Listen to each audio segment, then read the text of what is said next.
The Air Management System AMS provides control over the bleed air system and the environment within the pressurized section of the fuselage.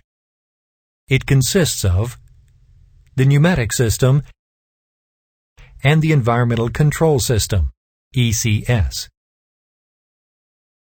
The cabin pressure control system, CPCS, is also part of the AMS, although it has a separate controller.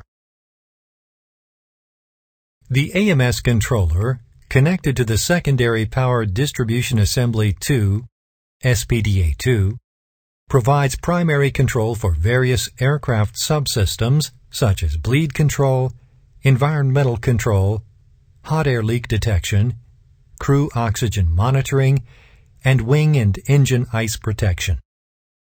The AMS controller also interfaces with the smoke detector in the recirculation bay and provides fault detection, isolation, and reporting.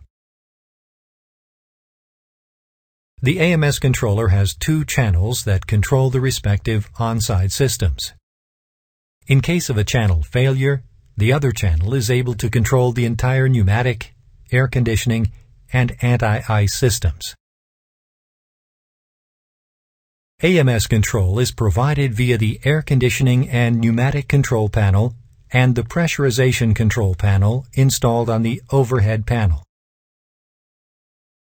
Indication for the system is provided on the ICUS and the MFD Environmental Control System synoptic page.